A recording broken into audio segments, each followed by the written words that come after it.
Hey everyone, आप सभी का स्वागत है हमारे यूट्यूब चैनल में। तो जैसे कि हमने लास्ट एपिसोड में देखा था कि उस इंपीरियल सिटी के राज तख्त को हथियाने के लिए जो एम्परर का बड़ा बेटा यानी एल्डर प्रिंस होता है, वो उस समारोह में ही अपने फादर के खिलाफ बगावत कर देता है, जहाँ पे उसने मिलिट्री को अपने पक्ष में कर लिया होता है और अपने फादर से ही कह रहा होता है कि वो खुद से इस राज का त्याग कर दें।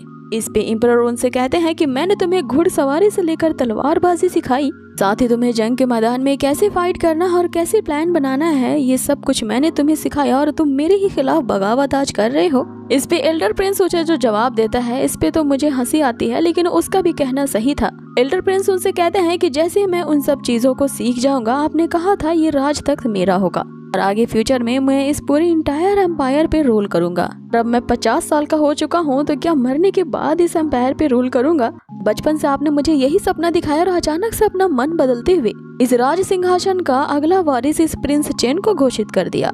अब उस एल्डर प्रिंस का पूरी तरह से दिमाग यहाँ पे सनक चुका होता है। यहाँ पे वो एम्परर से कहता है कि आपने मुझे सब कुछ सिखाया, लेकिन ये भूल गए कि जिसके पास पावर होता है वही राज तख्त को रूल करता है। आगे जो मिलिट्री के सारे सोल्जर्स होते हैं वो एक मत में यहाँ पे आवाज देने लगते हैं कि एम्परर को अभी अभी राज त्याग कर देना चाहिए। आगे जो एम्परर होते हैं वो दुई के फादर यानी जनरल रेमंड को कहते हैं कि तुम्हारी मदद के बिना सेना की टुकड़ी को ऐसे बहकाया नहीं जा सकता। तुमने यहाँ एल्डर प्रिंस का साथ दे करके इस राज सिंहासन के साथ भी बगावत किया है।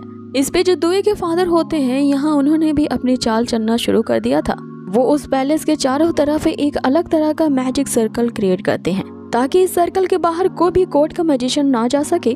अब यहाँ एम्परर पूरी तरह से टूट जाते हैं, क्योंकि उनके बेटे के साथ साथ यहाँ उनके ही जनरल ने उन्हें इस तरह से धोखा दिया था। अब आगे जैसे ही जनरल यहाँ पे महाराज से कहते हैं कि उन्हें अपने राजपद का त्याग कर देना चाहिए, यहाँ जनरल रेमंड की बातों को सुनकर स्टेज पे मौजूद जितने भी लोग रहते हैं वो एम्परर से राज का त्याग करने को कहते हैं। ये सुनते ही एम्परर सभी को वहाँ धोखेबाज कहते हैं। इस पे प्रिंस चेन अपने फादर को आराम करने के लिए कहते हैं, क्योंकि अब इस सारे मामले को प्रिंस चेन हैंडल करने वाले थे। अब आगे सीन में हमें दिखाया जाएगा कि ये दो भाइयों की कैसी जंग होती है उस राज सिंहासन को पाने के लिए, जिसमें सबसे पहले उस एल्डर प्रिंस की मिलिट्री का सामना करने के लिए पैलेस का ही एक कोर्ट मैजिशियन सामने आता है।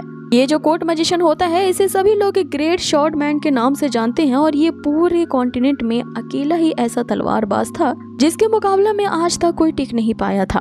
जिस पे एल्डर प्रिंस उससे कहते हैं कि तुम्हारे जैसे तलवारबाज का तो ऑफ कोर्स मैं सामना नहीं कर सकता, इसलिए मैं तुमसे भिड़ने के लिए किसी और को अपने साथ लाया हूँ। ये जो बंदा होता है उसी टेम्पल का होली नाइट मिस्टर रॉडी होता है। इसने पहले प्रिंस चेन को मारने के लिए नाकाम कोशिश की थी। अब यहाँ पे एल्डर प्रिंस जो होता है वो मिस्टर रॉडी से कहता है कि उन 3 चीजों के डील के अनुसार मैं अंतिम चीज तुमसे ये कहने के लिए कहता हूँ, तुम्हें मेरे सामने इस ग्रे शॉर्ट मैन को हराना होगा। अब आगे हमें यहाँ 2 तलवारबाजों के बीच की फाइट दिखाई जाती है। ये दोनों ही अपने अपने हुनर में काफी ज्यादा पॉपुलर होते हैं। अब ये दोनों ही 9th लेवल के वॉरियर होते हैं, लेकिन वो जो मिस्टर रॉडी होता है कमाल का यहाँ तलवारबाज निकलता है, जो मात्र अपने एक ही अटैक में उस ग्रे शॉर्ट मैन को पीछे हटा देता है। लेकिन हम उस ग्रे शॉर्ट मैन को देखते हैं कि वो हार नहीं मानता और लगातार अपनी कोशिश कर रहा होता है उस मिस्टर रॉडी को हराने के लिए।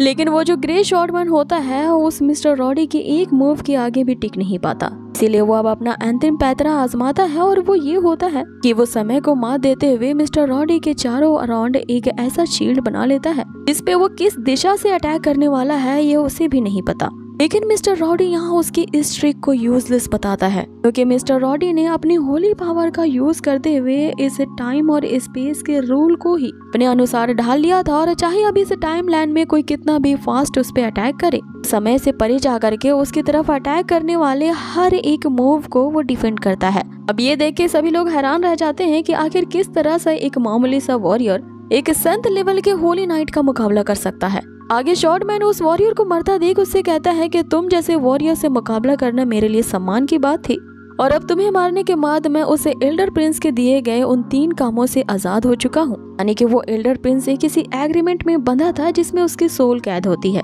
अब आगे यहाँ मिस्टर रॉडी अपने आप को आजाद करवा लेता है और दूसरी तरफ हम एम्परर के चेहरे पे शिकन को देखते हैं। लेकिन दूसरी तरफ जो प्रिंस चेन होता है, यहाँ मात खाने के बावजूद भी उसके चेहरे पे एक जरा शिकन नहीं थी। इसे देख के यही समझ में आता है कि जरूर उसने कुछ और यहाँ पे प्लान करके रखा है। अब उस एम्परर की तरफ से यहाँ पे लड़ने के लिए 2 सुप्रीम जादूगर वहाँ पे आते हैं। तो वहाँ आते ही एल्डर प्रिंस से कहते हैं कि हमें नहीं पता तुमने आखिरकार एक होली वॉरियर को कैसे राजी कर लिया है हमारे खिलाफ लड़ने के लिए, लेकिन अब वो होली नाइट जबकि जा चुका है तो हम जैसे मैजिशियन का मुकाबला करने के लिए तुम्हारे पास और कोई नहीं होगा। इस पे प्रिंस जेन अपने टीचर से कहते हैं कि उनकी आयु हो चुकी है, इसीलिए वो फाइट करने के लिए उनकी जगह जाना चाहते हैं। इतने में तभी वहाँ पे 2 और मैजिशियन अपेयर होते हैं जो कि वाइड रोब धारी होते हैं। ये 2 मैजिशियन काफी सुप्रीम मैजिशियन होते हैं क्योंकि ये मैजिशियन गिल्ड से आए थे। ये देखिए पूरी तरह से यहाँ दुए हैरान रह जाते हैं कि प्रिंस जेन का मैजिक गिल्ड के मैजिशियन भी साथ दे रहे हैं। इसका मतलब है कि दुए के फादर ने अपनी इंटायर फैमिली का जो फ्यूचर है वो एल्डेस्ट प्रिंस के भरोसे छोड़ा था। जिसपे एल्डर प्रिंस यहाँ उन मैजिशियन से कहते हैं कि आखिर ये लोग प्रिंस जेन का साथ कैसे दे सकते हैं, क्योंकि उसके चेयरमैन ने यहाँ एल्डेस्ट प्रिंस का साथ देने की बात की थी। जिसपे वो मैजिशियन यहाँ एल्डर प्रिंस को बताते हैं कि चेयरमैन ने प्रिंस जेन को सपोर्ट देने की इच्छा जताई है और हमारे चेयरमैन जिसका सपोर्ट करेंगे हम उन्हीं के बिहाफ से फाइट करेंगे। आगे वो दोनों मैजिशियन होते हैं, वो यहाँ एल्डर प्रिंस को ये चैलेंज करते हैं कि देखते हैं कि हमसे मुकाबला करने के लिए कौन आता है जो कि मैजिशियन गिल्ड के मैजिशियन का चैलेंज कर सके। इस पे एल्डर प्रिंस के चेहरे पे हम एक मकार वाली स्माइल को देखते हैं। यहाँ पे वो सभी को अनाउंस करते हैं कि जो तुम लोगों से यहाँ पे फाइट करने आया है उन्हें किसी भी तरह के आइडेंटिटी की जरूरत नहीं, बल्कि वो बंदा और कोई नहीं बल्कि इसी कॉन्टिनेंट का वो महान जादूगर गैंडोल्फ है। अभी सभी लोग उस ओल्ड जादूगर को देख के पूरी तरह से सरप्राइज रह जाते हैं। सबसे ज्यादा दुए हैरान रह जाता है क्योंकि ये खबर पूरे कॉन्टिनेंट में आग की तरह फैल चुकी थी कि वो जो महान जादूगर है वो मारा जा चुका था। सभी ने उस टूटते हुए तारे को गिरता हुआ देखा था जो कि उस ओल्ड जादूगर का जीवन का प्रतीक था। तो आखिर ये जादूगर कौन था जो कि उसी महान जादूगर गैंडोल्फ की तरह दिख रहा है? अब इसी सवाल का जवाब जानने के लिए हमें अगले एपिसोड का भी वेट नहीं करना होगा क्योंकि इसका एक्सप्लेनेशन मैं जल्द ही लाऊंगी। तो गाइज अगर वीडियो आज पर जरा भी अच्छी लगी हो तो प्लीज इसे लाइक करना ना भूलें। बहुत ही जल्द मुलाकात होगी इसके नेक्स्ट अमेजिंग एपिसोड पे। Till then take care, stay healthy, bye.